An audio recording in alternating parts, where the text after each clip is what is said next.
श्री गुरु चरण पद्मा केवल भगति सदा।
महाप्रभु करो दया देहो मोहे पद छाया महाप्रभु करो दया देहो मोहे पद छाया सुरपति लाइनु शरणा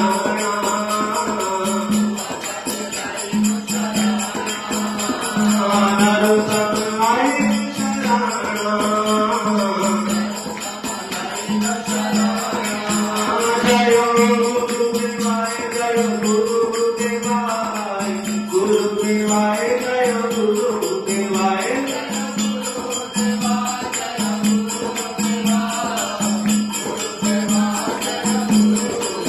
गणपति के पावन शिला गुरुदेव पतित पावन शिला गुरुदेव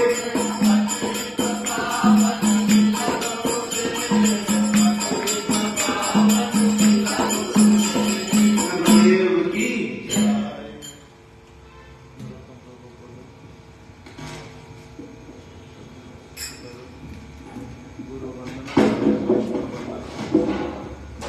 गुरु वंदना भी और एक कर सकते नहीं तो वैष्णव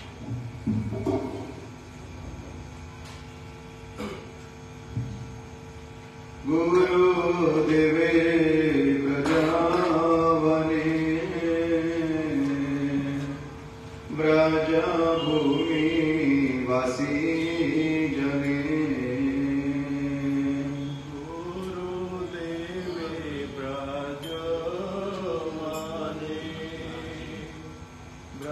ब्रजभूमि वासी जने गुरुदेवे ब्रजवने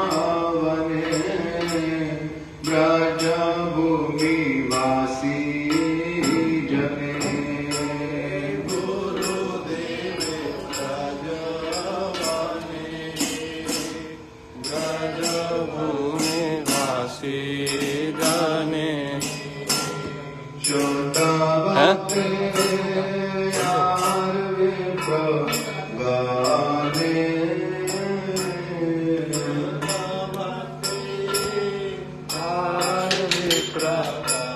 गाने इष्ट मंत्र हरिया में जुगल भजन गावे इष्ट मंत्र हरिया में जुगल भजन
Mira.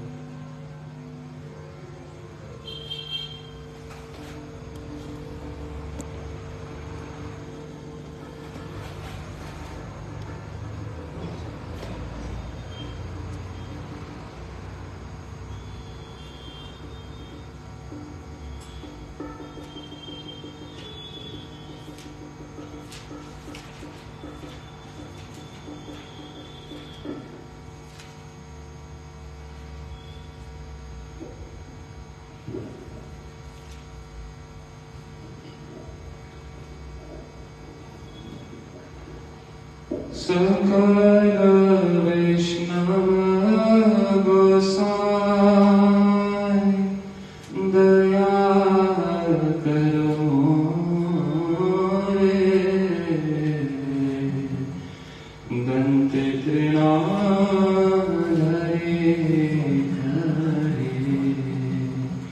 He Dina Hare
Krishna Chaitanya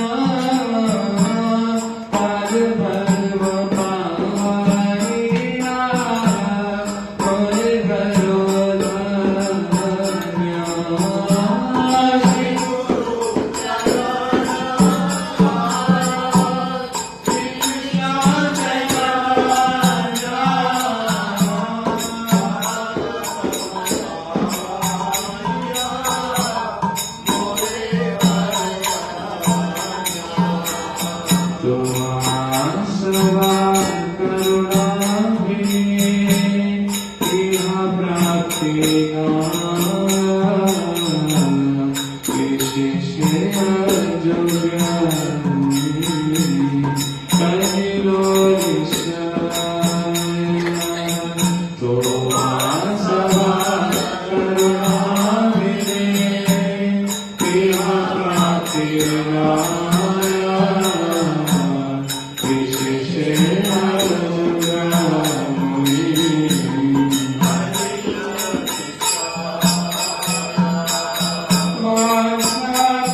Thakur वैष्णवगणा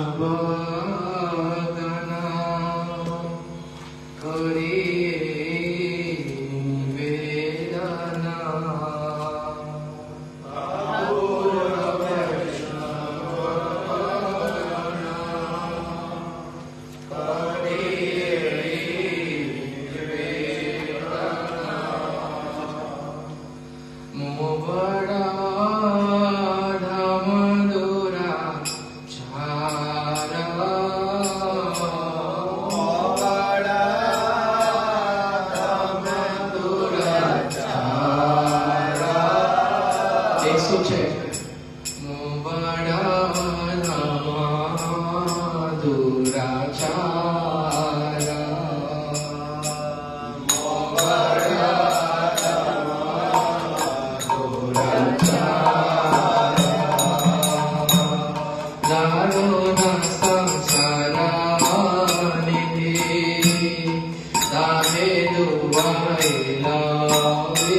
भक्ति विनाशिना पूरी गोस्वामी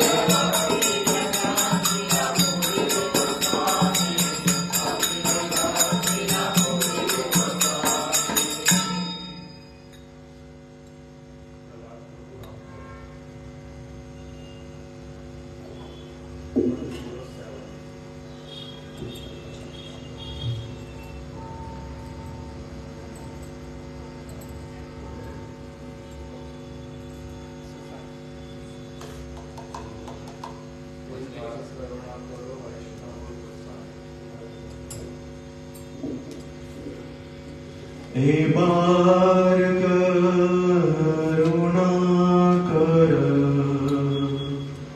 वैष्णव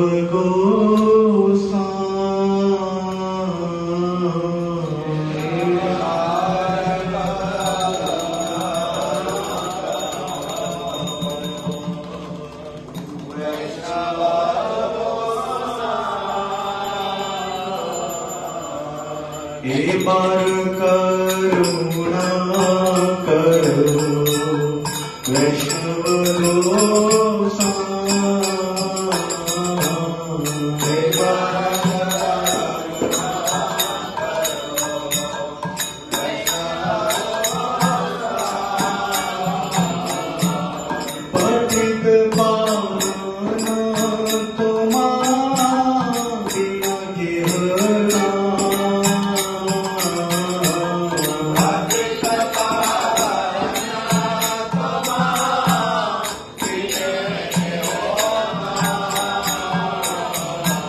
पतित पावन तुम्हारी गिरना पतित पावन तुम्हारी गिरना कारणी करते गेले पाप दुरेया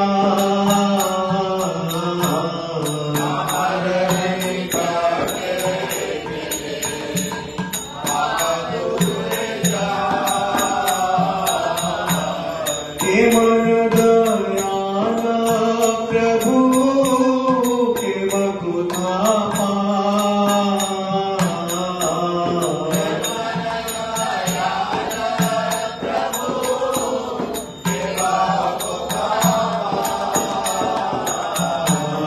देवर करुणा करो वैष्णव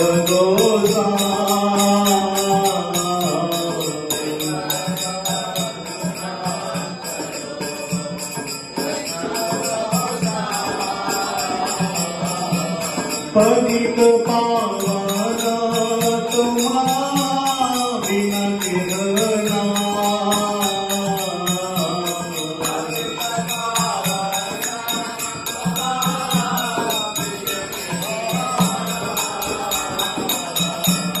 गंगार परश हइले पश्चाते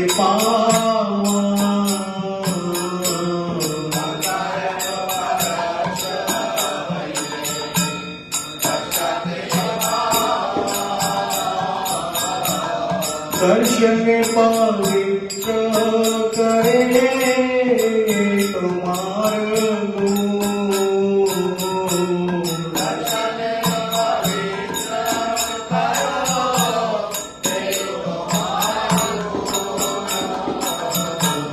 हरिस्थाने अपराधे तारे हरिना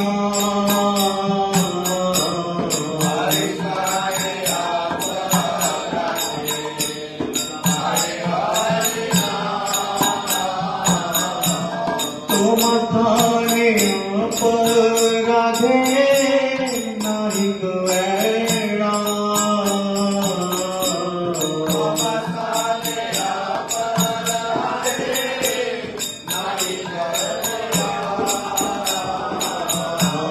एक बार करुणा करो वैष्णव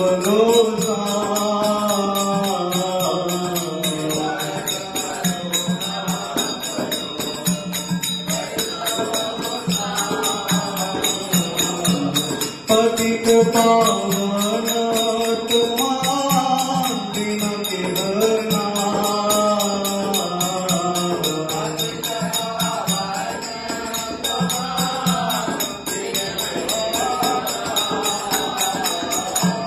तुम्हारा हृदय सदा गोविंद विशा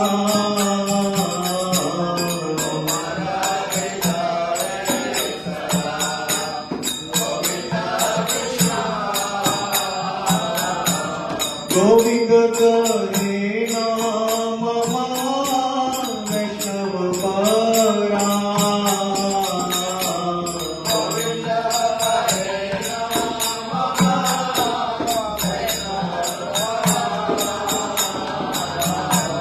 प्रति जन्म करी आशा चरणेरा धुली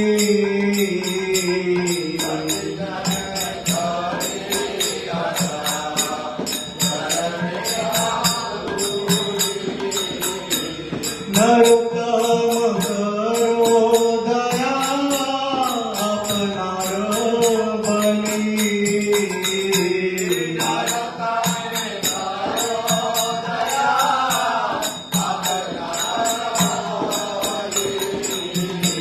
नरोत्तम करो दया अपनार बलि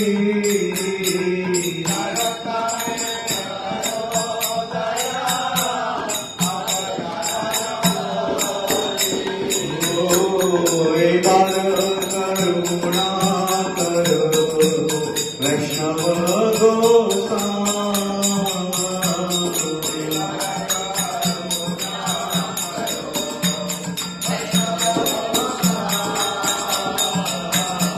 पतित पावन तुम्हारी न केवलना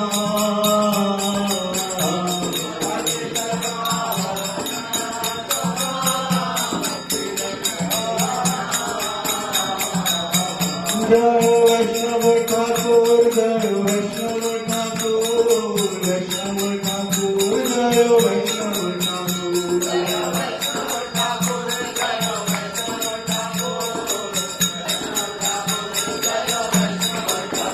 ठाकुर नरोत्तम ठाकुर नरोत्तम नरोत्तम ठाकुर नरोत्तम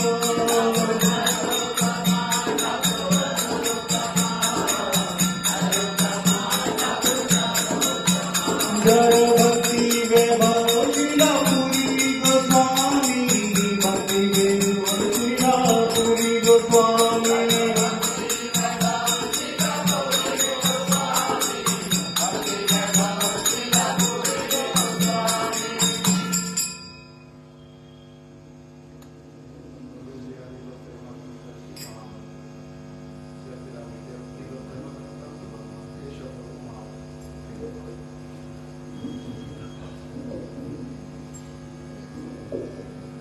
जयानिलो प्रेमानंदन करुणा प्रचो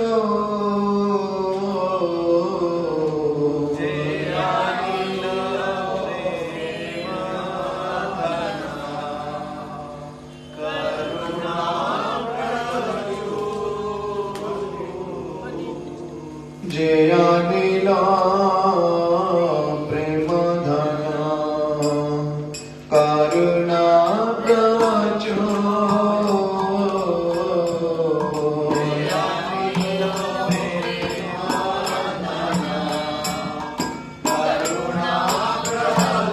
जयानिलो प्रभु कोथा गेला आचार्य ठाकुर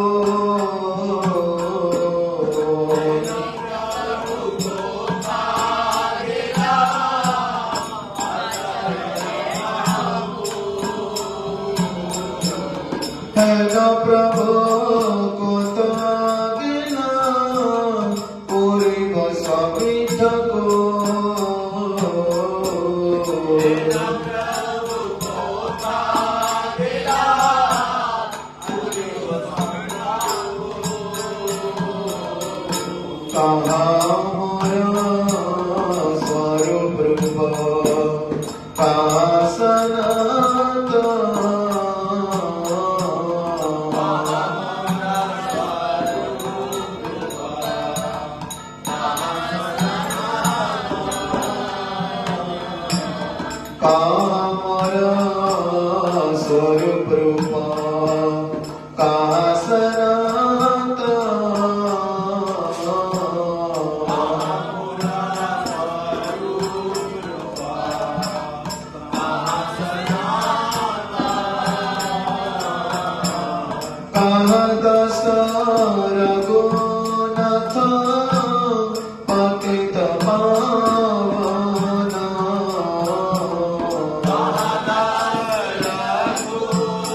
কুটিব মাথা আনালে বাসিব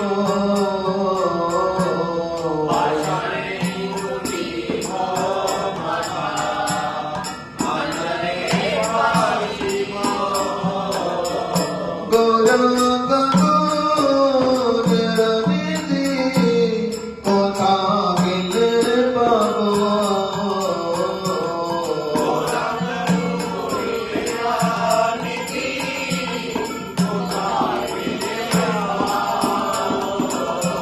গৌরাঙ্গ গুণের নিধি কোথা গেলে পাবো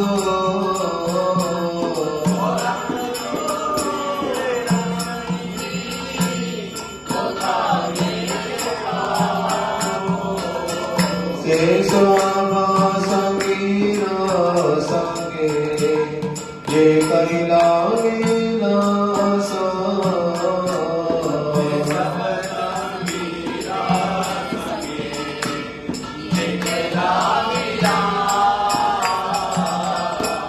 সে সঙ্গনা পাইয়া গতে নরতম দাস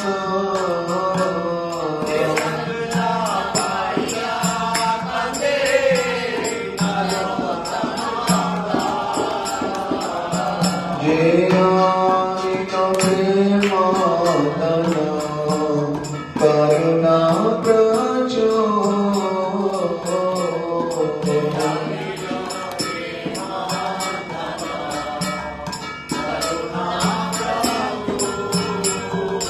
हेलो प्रभु कोथा बिला आचार्य ठाकुरा हेलो प्रभु कोथा बिला आचार्य ठाकुरा जे आनीला प्रेमा धन करुणा प्रचो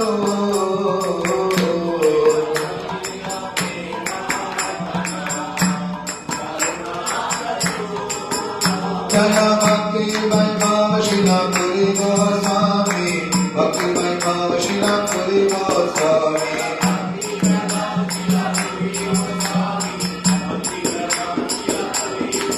जय प्रभुपादा सपक्षद शिला प्रभुपादा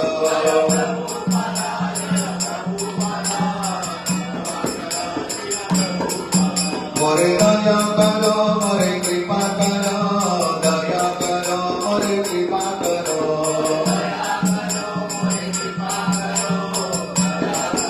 मोरे कृपा करो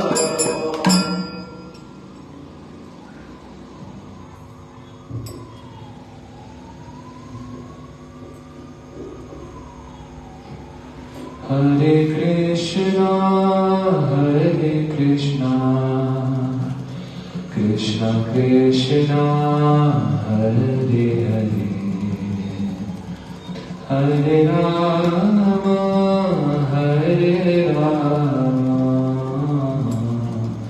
Ram Ram Hare Hare Hare Krishna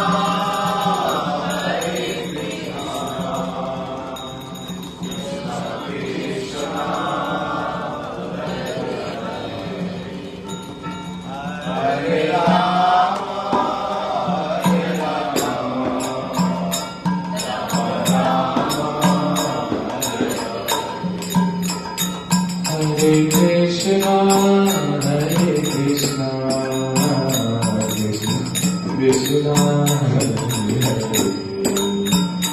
Hare Rama, Hare Rama, Rama Rama, Hare Hare. Hare Krishna, Krishna Krishna, Hare Rama, Hare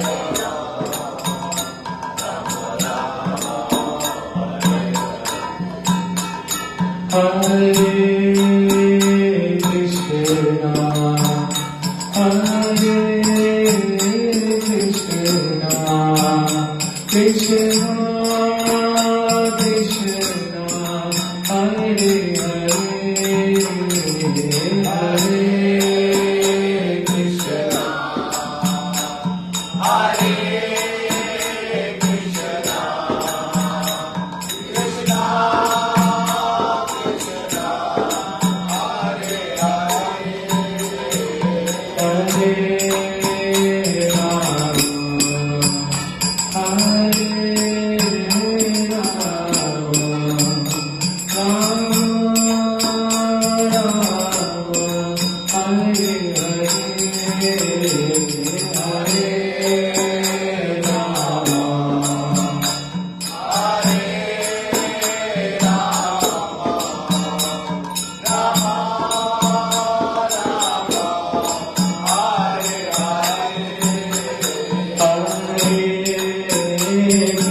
ज्ञानाञ्जनशलाकया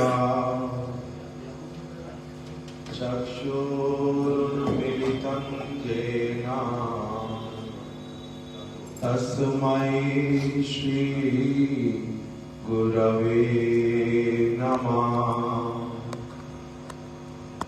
वाञ्छाकल्पतरुभ्यश्च कृपा सिन्धु व्याएव च पतितानां पावनेभ्यो वैष्णवेभ्यो नमो नमः। श्री कृष्ण चैतन्य प्रभु नित्यानंद श्री अद्वैत गदाधर श्रीवासादि गौर भक्त वृंद। हरे कृष्णा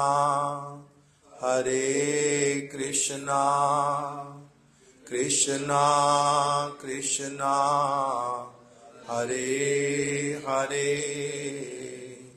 हरे राम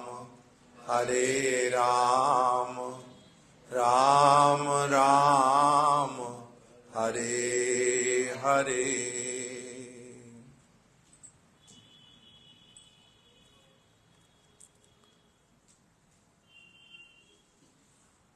आज हमारे गुरु वर्ग श्री शिला प्रभुपाद भक्ति सिद्धांत सरस्वती गोस्वामी ठाकुर जी के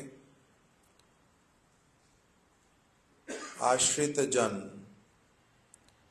नित्य लीला प्रविष्ट ओम विष्णुपाद अष्टोत्तर शत श्री श्रीमद् भक्ति वैभव पुरी गोस्वामी महाराज जी का शुभ तिरोभाव तिथि है।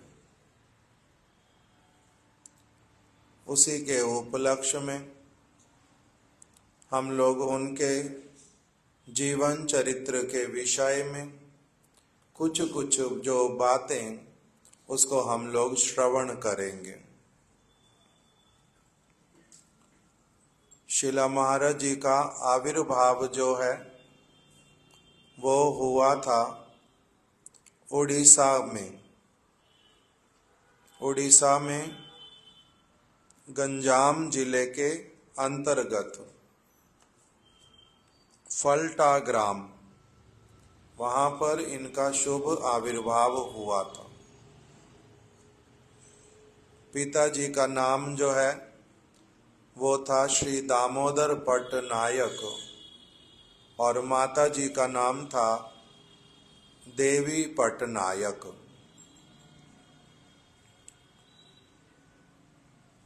उनको चेयर दे दीजिए।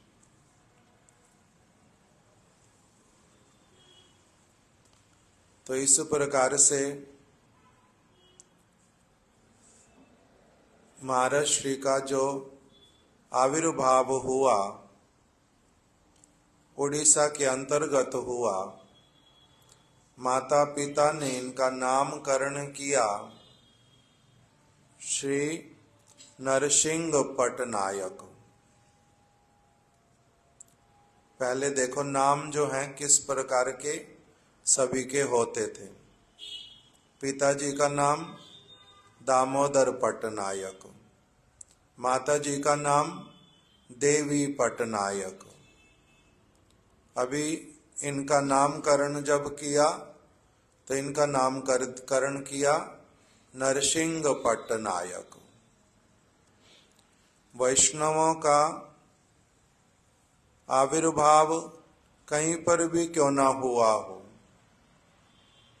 किसी भी स्थान पर अथवा किसी भी जाति में, उसके लिए कोई भी विचार नहीं किया जाता। एक बार जब कोई व्यक्ति भगवान कृष्ण का, राम जी का, नरसिंह भगवान का, विष्णु भगवान का, विष्णु तत्व का, नारायण का, इनमें से किसी का भी जब वो भक्त बन जाता है तब फिर उसकी जाति, उसका कुल, उसकी सांसारिक कोई भी बात वो मायने नहीं रखती। उसके अनुसार अगर उनको कोई देखता है तो उसको दोष लगता है। जैसे महाराज जी ही उदाहरण देते थे, शिला भक्ति वैभव पुरी गोस्वामी महाराज जी उदाहरण देते थे कि जो हनुमान हैं उनका जन्म कौन से कुल में हुआ? वानर कुल में।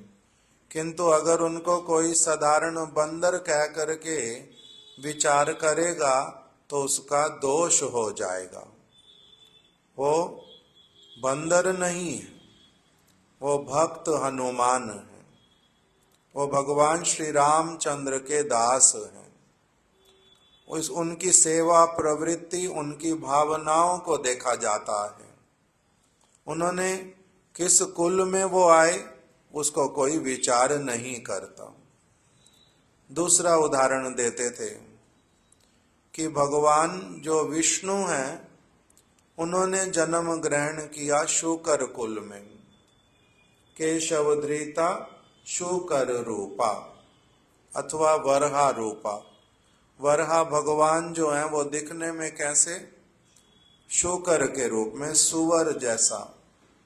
आकार वैसे वाला, किंतु वैसे होने पर भी अगर कोई भगवान को साधारण सुअर के जैसा मानेगा तो उसकी अपनी ही बहुत बड़ी भूल होएगी।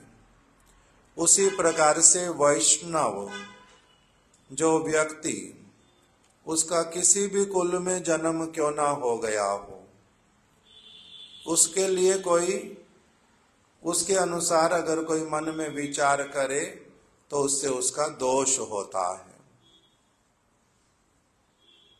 वैष्णव होने से पहले वो क्या काम करते थे, अथवा वैष्णव होने पर भी इस संसार में रहने के लिए क्या कार्य करते हैं, उस बात का भी कोई मूल्य नहीं रहता।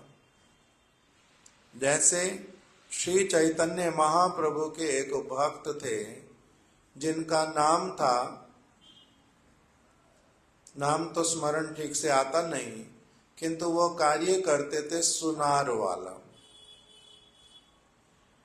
कोई एक और भक्त थे, वो करते थे लोहार का काम। कोई और एक थे, वो करते थे वैद्य का काम। किंतु कोई लोहार हो, कोई सुनार हो, कोई वैद्य हो, इससे वैष्णव होने पर उनका परिचय इस प्रकार से नहीं होता। जो केवल उसी प्रकार से उनका विचार करता है उसको दोष लगता है। महाराज जी का जो आविर्भाव वो तो हुआ कायस्थ कुल में, इस जगत में दिखलाई दिया। हरिदास ठाकुर आए थे यवन कुल में, महाराज जी आए कायस्थ कुल में, किंतु उस कुल से कुछ आता जाता नहीं। बाद में विद्या अध्ययन इत्यादि किया और फिर इन्होंने आयुर्वेदिक जो विद्या आयुर्वेद की, लोगों का आयुर्वेद की औषधियों के द्वारा इलाज करना, इस सारी विद्या को इन्होंने सीख लिया अच्छी तरह से। तो इसके अनुसार क्या बन गए, वैद्य बन गए। वैद्य जी होने पर भी इनका परिचय वैद्य से नहीं होता। किस लिए? जैसे अगर कोई कहे सोने की मिट्टी वाली कटोरी मेरे को ला करके दे दो, तो इस वाक्य का कोई वास्तविक अर्थ बैठता है? सोने वाली मिट्टी की कटोरी, या तो कटोरी बनी होगी सोने की, या फिर कटोरी बनी होगी मिट्टी की। मिट्टी वाली सोने की कटोरी होती है कभी? जैसे इस वाक्य का कोई मूल्य नहीं है, उसी प्रकार से जो ये व्यक्ति हैं, ये वैष्णव हैं, वैद्य भी हैं, तो कहते हैं उससे चलता नहीं। वैद्य वाली उनकी बात जो है वो बोली नहीं जाती। सोना भी एक तरह की मिट्टी है, किंतु सोना होने पर उसको सोना ही कहते हैं, मिट्टी नहीं कहते। तो इसी प्रकार से प्रधानता किसकी है इन चीजों में? उनकी वैष्णवता की। आविर्भाव हो गया कायस्थ कुल में, विद्या अध्ययन करते करते बड़े हुए तो वैद्य जी का काम भी किया। पहले विद्या अध्ययन की, फिर उसका कार्य भी किया। इनका बड़ा नाम था नरसिंह वैद्य, नाम माता पिता ने नरसिंह दिया था। नरसिंह वैद्य के नाम से बड़े प्रसिद्ध थे। जब ये 7वीं 8वीं कक्षा में ही पढ़ते थे, तब इनके पिताजी, माताजी और उन्होंने अपनी 4 संतान, चारों भाई थे, महाराज जी दूसरे नंबर के भाई, चारों भाइयों को ही और माता पिता सभी 6 के 6 लोगों ने एक साथ में श्री संप्रदाय से दीक्षा लिया। इनके घर के पास में श्री संप्रदाय के वैष्णव लोग रहते थे, प्रचार करते थे, रामानुज संप्रदाय के लोग। उनसे इन्होंने पंच संस्कार प्राप्त किए थे।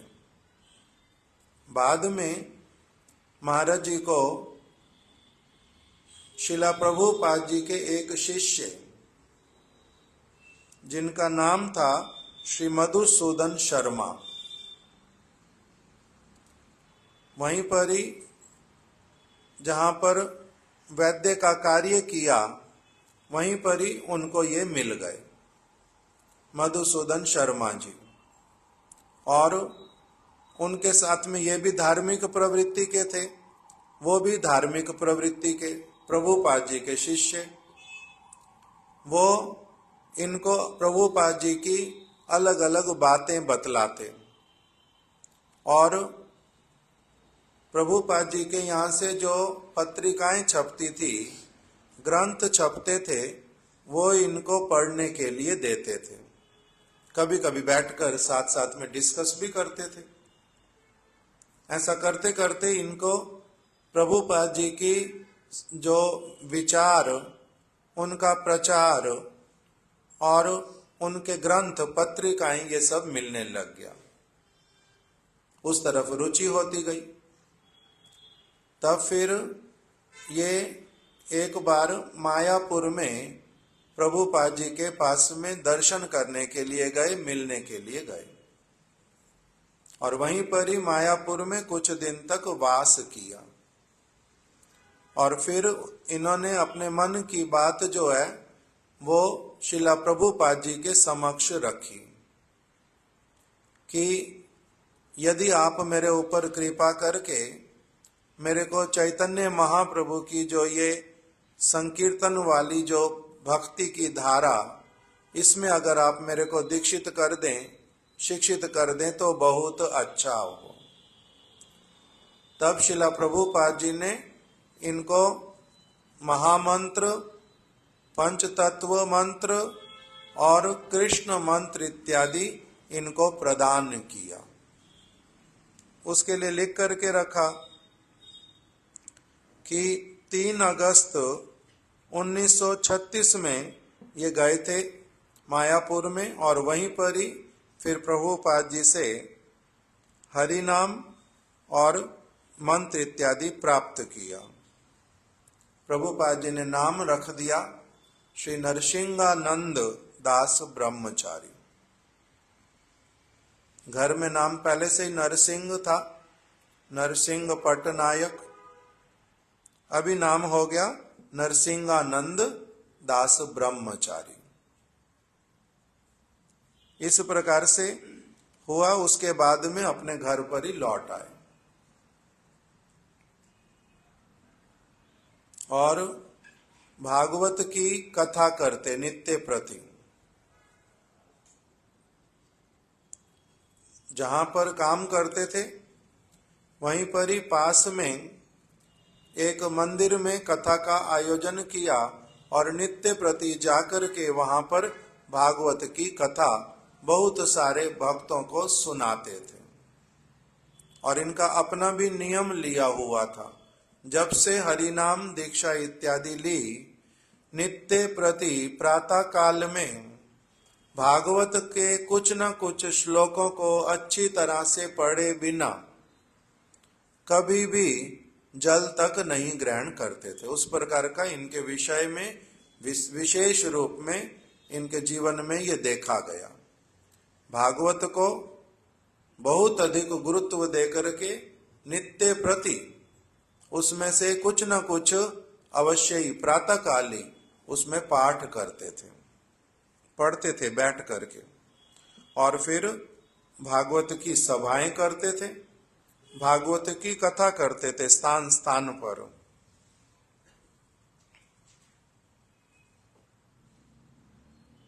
उस प्रकार से करने लगे। कुछ समय बाद ही तो प्रभुपाद जी तो इस जगत से चले गए। इनका हरि नाम इत्यादि हुआ 3 अगस्त को।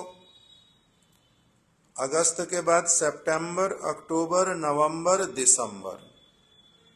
31 दिसंबर की रात को प्रभुपाद जी इस जगत से चले गए। तो इसलिए फिर से उनके साथ में मिलना हुआ नहीं। संवाद मिल गया प्रभुपाद जी के अप्रकट होने का समाधि के समय में, किंतु पहुंच नहीं पाए, बड़े दुखी हुए उसके लिए। बाद में जब विरह महोत्सव मनाया गया प्रभुपाद जी का मायापुर में, वहां पर ये श्री मधुसूदन शर्मा जी के साथ में वो भी गए, इनको भी लेकर के गए, तब वहां जाकर के विरह महोत्सव में योगदान दिया प्रभुपाद जी के।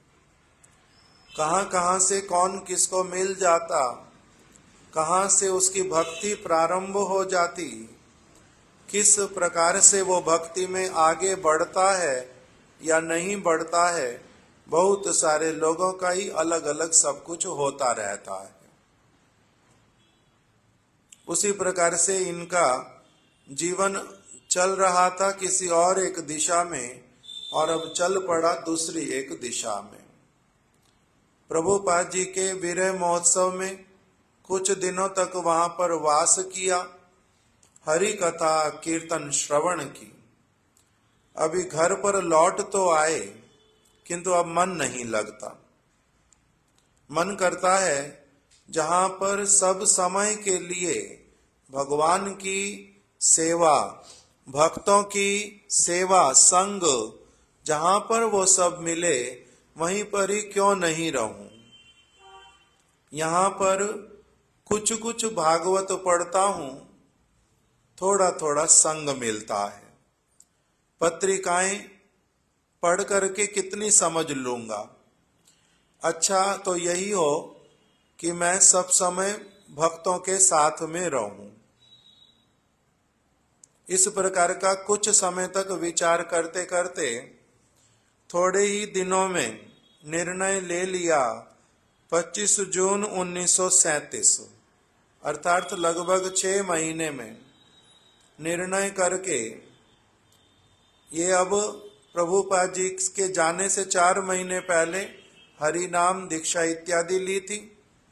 प्रभुपाद जी के जाने के 6 महीने में इन्होंने क्या किया, मठ में आकर के मायापुर में आ गए और वहीं पर अब रहना प्रारंभ कर दिया। अच्छा भला काम चल रहा था, उसको छोड़ आए कि मेरे को अब वैद्य वाला काम नहीं करना। कुछ अगर आवश्यकता होगी भक्तों के लिए मायापुर में अपना ये काम कर दूंगा, सेवा कर दूंगा, किंतु धन उपार्जन करने के लिए अब ये वाला काम नहीं करूंगा। घर को छोड़ करके आ गए, मायापुर में अब रहने लगे। वहां पर प्रभुपाद जी के बहुत प्राचीन शिष्य रहते थे और इन्होंने शिला भक्ति रक्षक श्रीधर गोस्वामी महाराज, हमारे परम गुरुदेव शिला भक्ति प्रज्ञान केशव गोस्वामी महाराज, प्रभुपाद जी के सबसे पहले सन्यासी शिष्य शिला भक्ति प्रदीप तीर्थ गोस्वामी महाराज, इन लोगों के साथ में अच्छी तरह से संग करना प्रारंभ किया। नियम बना लिया, भक्ति प्रदीप तीर्थ महाराज जी ने कथा करनी और इन्होंने कभी भी 1 सेकंड भी देरी रखनी नहीं।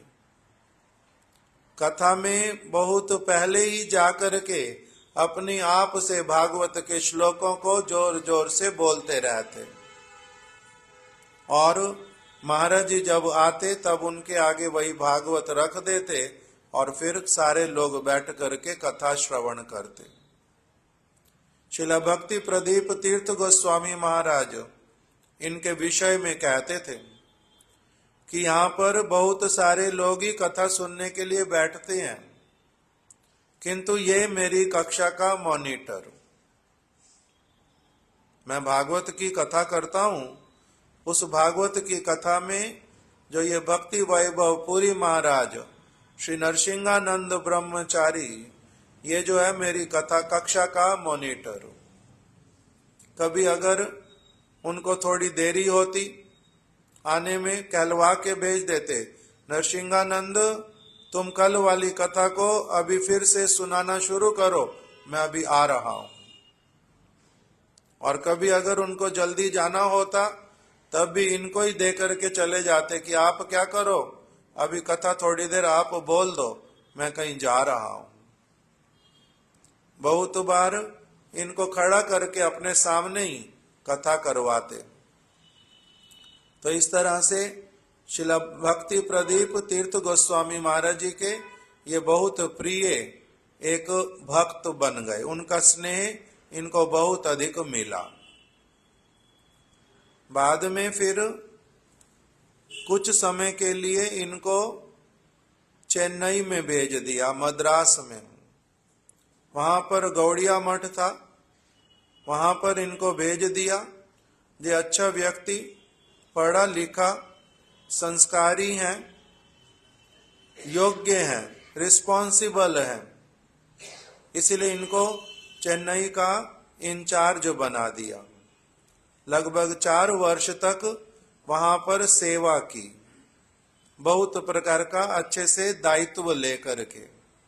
जो जो चीजें जब आवश्यकता पड़ती, साथ साथ में बिना किसी देरी के उसके लिए प्रयास करके सारी चीजें ठीक रखते। फिर 4 वर्ष के बाद में इनको भेज दिया श्री राय रामानंद प्रभु का जो कुबूर नामक स्थान, महाप्रभु राय रामानंद प्रभु की मिलन स्थली कावेरी नदी के तट पर, वहां पर इनको रहने के लिए भेज दिया।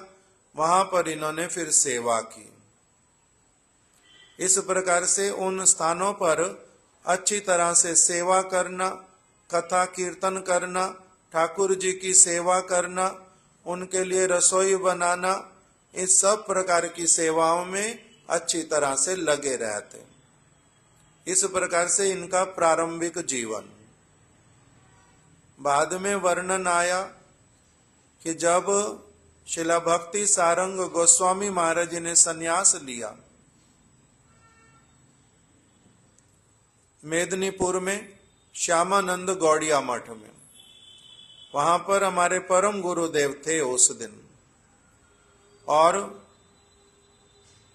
शिला भक्ति रक्षक श्रीधर गोस्वामी महाराज, बहुत सारे वैष्णव इकट्ठे हुए और शिला भक्ति वैभव पुरी गोस्वामी महाराज जी ने अपनी आप से 2 दिन पहले वहां पहुंच करके प्रार्थना कर दी कि आप लोग मेरे ऊपर कृपा करो, जितने समस्त वैष्णव आएंगे उनके लिए प्रसाद की व्यवस्था, उनको परिवेषण करने की व्यवस्था, और उनको जो आने जाने का खर्चा लगेगा, प्रणामी इत्यादि दी जाएगी, वस्त्र दिए जाएंगे, वो सब मैं करूंगा।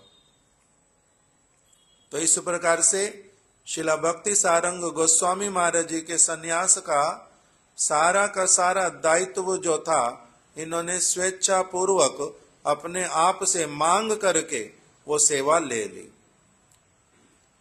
रहते थे ब्रह्मचारी के रूप में, त्यागी के रूप में, और जो कोई भी प्रणामी मिलती थी, इसी प्रकार से समय समय पर वैष्णव सेवा में उसको व्यय कर देते थे।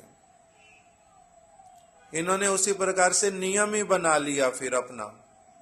तब से कहते हैं मेरा अभ्यास पड़ गया, जहां कहीं पर भी जाता वहां पर अपनी आप से भक्तों को प्रसाद पवाने की, भक्तों के लिए प्रसाद बनाने की, उसके लिए सामग्री खरीदने की, अपनी आप से पत्तल लाने हैं, मैंने दोने लाने हैं, मैंने ही ग्लास लाना, नींबू लाना, नमक लाना, जो उस उत्सव में लगेगा सारा कुछ मैंने अपनी, जो मेरे को प्रणामी बिना मांगे अपनी आप लोग दे जाते, समय समय पर इस प्रकार से मैं वैष्णव सेवा में व्यय कर देता।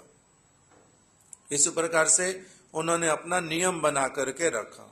स्वयं रहते थे बड़े ही साधारण रूप में, बड़े ही साधारण रूप में।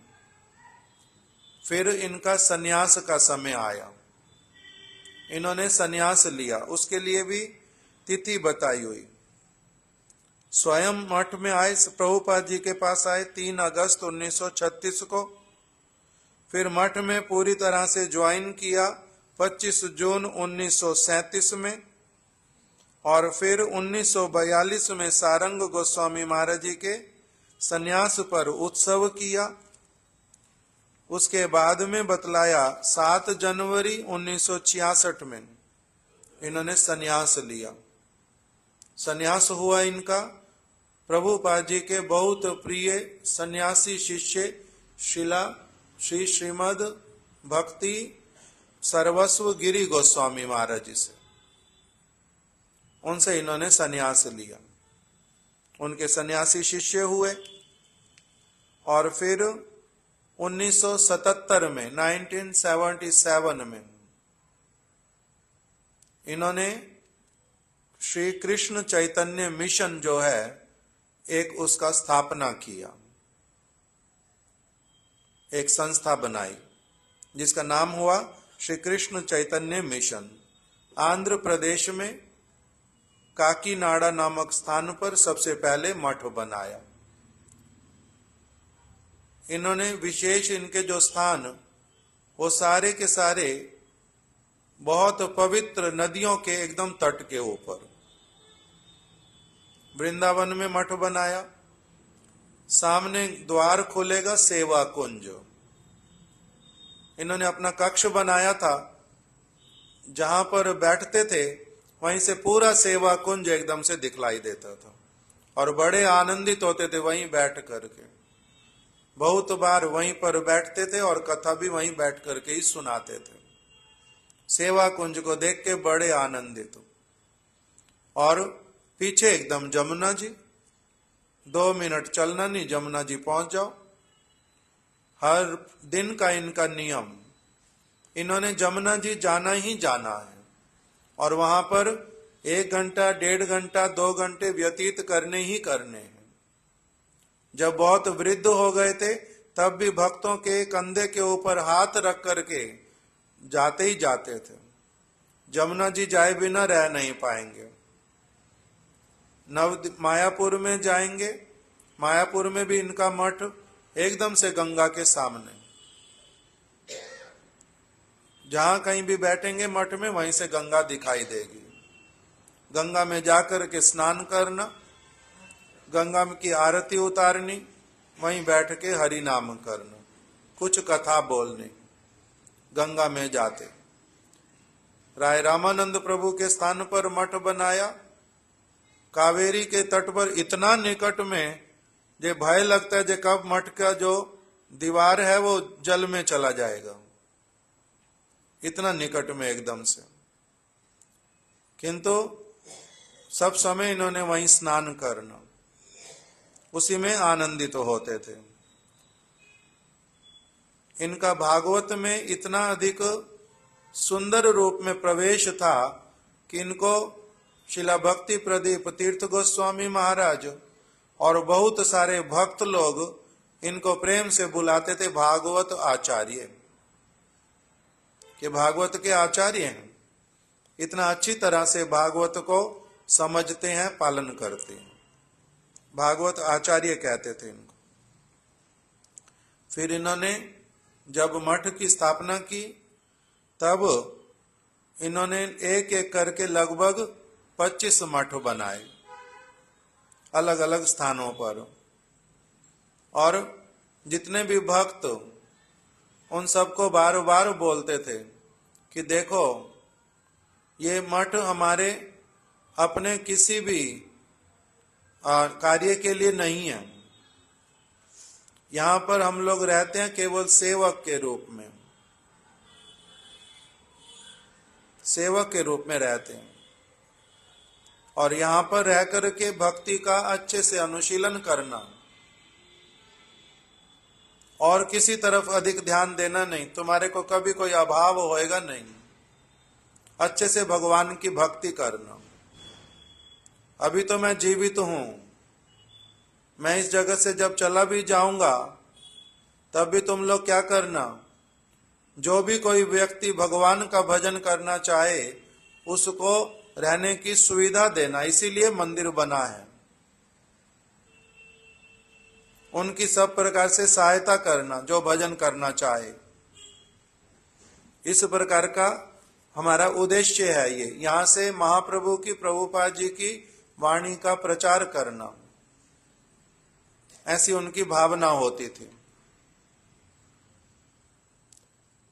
अपने एक गुरु भाई के साथ मिलकर के, जिनका नाम था श्री नित्यानंद प्रभु, उनके साथ मिलकर के इन्होंने उड़ीसा भाषा में लगभग 100 ग्रंथों को प्रकाशित किया और स्थान स्थान पर उसका वितरण करवाते थे।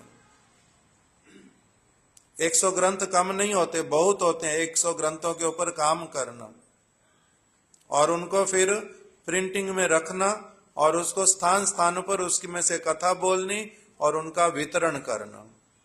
इसलिए उड़ीसा में श्री नित्यानंद प्रभु और श्री भक्ति वैभव पुरी गोस्वामी महाराज, बहुत सारे स्थान ऐसे, बहुत भक्त हैं उड़ीसा में जो इन लोगों का बहुत अधिक अपने आप को ऋणी मानते हैं। ये कितने ग्रंथ गौड़िया भक्तों वाले, कितने ग्रंथ इन्होंने हमें प्रदान किए। पत्रिका निकालते थे, वितरण करते थे, और उसको क्या कहते थे, ये उसको कहते थे ये प्रभुपाद जी की अमोघ कृपा है। अमोघ कृपा क्या होता है? अमोघ किसको बोलते हैं? अचूक औषधि बोलते हैं ना, रामबाण बोलते हैं। कोई औषधि अगर बहुत अच्छी हो उसको क्या बोलते हैं? ये रामबाण है, ये अचूक औषधि है, अर्थात इससे रोग ठीक होएगा ही होएगा। उसी प्रकार से ये कहते थे ये प्रभुपाद जी की अमोघ कृपा है। अगर प्रभुपाद जी की वाणी ठीक ठीक रूप में किसी के पास पहुंच जाए, कोई थोड़ा सा उसको ग्रहण कर ले, तो उसका भव रोग ठीक होएगा ही होएगा। उसको प्रभुपाद जी की अमोघ कृपा कह करके ये सब समय ग्रंथों का वितरण करवाते थे, उसके ऊपर कार्य करवाते थे, उसके ऊपर कथा करते थे। इस प्रकार से 100 ग्रंथ उन्होंने प्रकटित किए। हम लोग तो जानते नहीं कि उनका क्या रोल है इस संसार में, भक्ति राज्य में, किंतु उन्होंने लगभग 100 ग्रंथों को प्रिंट किया और वितरण करवाया। बृहद मृदंग की सेवा की इस तरह से। उसके बाद में बतलाया कि जिनको भी ये शिष्य बनाते थे, अगर शिष्य जो है वो भजन के विषय में जो कुछ भी पूछता रहे उसको समय देते थे। अद्भुत इनकी शिष्य वत्सलता थी। जितना समय मांगेंगे उनको देते रहेंगे, अच्छे से समझाते रहेंगे चीजों को। शरीर के लिए उनको कुछ चाहिए, सब समय देंगे। रहने के लिए जो सुविधा चाहिए अच्छे से ही देंगे, समय देंगे, प्यार करेंगे, सब कुछ करते थे। किंतु किस तरह वाला, उसके लिए बतलाया। वो अपने शिष्यों को कहते थे कि मेरा तुम्हारे प्रति स्नेह तो है, किंतु मेरे स्नेह का नाम है अपार्थिव स्नेह। अपार्थिव स्नेह क्या होता है? जगत का स्नेह होता है पार्थिव। पार्थिव स्नेह मतलब जिसमें मोह है, जिसमें आसक्ति है, जिसमें शरीर का केवल संबंध है, जिसमें एक व्यक्ति के प्रति मोहित होकर के जो स्नेह किया जाता है। अपना बच्चा भूल कर दी तो भी क्या हुआ, उस चीज को अनदेखा करना, उसको कहते हैं पार्थिव स्नेह। जो मांगे उसको वो दे देना। किंतु ये बोलते थे मेरा तुम्हारे प्रति अपार्थिव स्नेह है, पार्थिव स्नेह मैंने किसी के साथ रखना नहीं। अपार्थिव स्नेह कर सकता हूं। जो तुम्हारी भक्ति के लिए सबसे अच्छा, उसके लिए जो जो चाहिए होगा, मेरा समय, मेरी एनर्जी, मेरी वस्तुओं में से कुछ भी, वो सारा कुछ मैं तुम्हें प्रदान करूंगा। इसलिए अपार्थिव स्नेह तुम्हारे प्रति रखूंगा। किंतु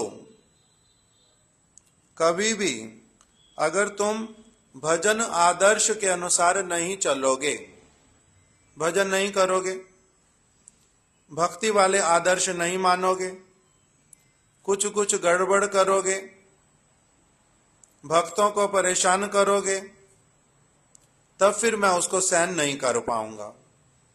अच्छे से समझ लेना, उस समय मैं कोमल हृदय वाला तुम्हारे प्रति नहीं रह पाऊंगा, मैं बड़ा कठोर भी हूं।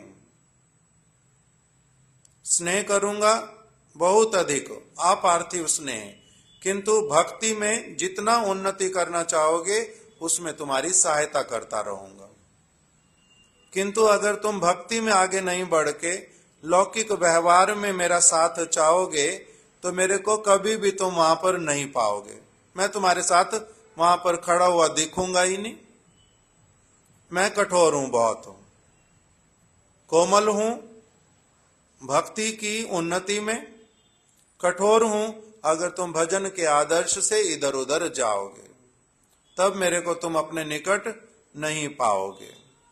इस प्रकार की बात अपने शिष्यों को बोल देते थे। निर्भीक वक्ता थे और प्रचारक थे। निर्भीक वक्ता, भय किसी से करते नहीं थे। एक बार एक व्यक्ति, सभा हुई कहीं पर, उस स्थान का नाम बताया, भंजनगर, उड़ीसा में। भंजनगर में सभा हुई, बहुत बड़े लोग इकट्ठे हुए, बहुत सारे। किसी एक साधु ने बोल दिया कि जो भक्त लोग सारा दिन अपना काम करते करते अगर एक बार भी भगवान का नाम कहते कहते, अगर एक बार भी भगवान का नाम कह के सो जाते हैं ना, उनका जो फल है, जो शुद्ध भक्तों को भगवान का नाम करने से मिलता है, इनको भी उसके बराबर ही फल मिलेगा। तो ये बड़े रुष्ट हो गए एकदम से। कहते कि कैसी पागल वाली बात बोल रहे हो, क्यों पागल वाली बात बोलते हो? हनुमान जी सारा दिन राम राम राम राम बोलेंगे, बड़े स्नेह के साथ में बोलेंगे, अपने शरीर का कोई काम नहीं रखेंगे, सब समय राम की सेवा में निमग्न रहेंगे, और वो राम राम राम राम सारा दिन कहेंगे, और तुम लोगों को पागल बना रहे हो कि वो एक बार सारा दिन संसार का काम करेंगे और एक बार केवल बोल देंगे राम राम, उससे उनको बराबर फल मिलेगा? मूर्ख कहीं का, नहीं मिलेगा उनको बराबर फल। कैसे बराबर बता रहा है? नहीं तो चैतन्य महाप्रभु ने क्यों कहा है फिर, कीर्तनिया सदा हरि, सब समय भगवान का कीर्तन करो? उन्होंने क्यों नहीं कह दिया केवल दिन में सारा दिन जो काम करो करो, एक बार केवल बोल दो? उन्होंने क्यों नहीं बोल दिया? उन्होंने क्या कहा है कि जो भी काम करो किंतु सब समय के लिए क्या करो, भगवान का नाम करो साथ में। उन्होंने तो अलग कुछ कहा नहीं ऐसा। तुम अपनी मनगढ़ंत बातें बोलना नहीं, ऐसा बोलो कि भैया जी जो बिल्कुल भी नहीं करते हो, कम से कम पहले एक बार करना शुरू करो, फिर 2 बार करो, 4 बार करो, 10 बार करो, जब जब समय मिले तब तब करो, ना कि केवल हो एक बार ही कर लोगे। जिनको ऐसा बोलोगे उन्होंने एक बार क्या, जो 100 बार करते होंगे वो भी एक बार ही करना शुरू कर देगा। जब बराबर ही फल मिलता है तब एक बार ही करेंगे। तो इसलिए इस प्रकार की बातें बोलना नहीं, ऐसा उनको समझा दिया। एक बार आए थे इस्कॉन मंदिर में, वृंदावन, मैं भी उस समय वहीं पर था। उसी दिन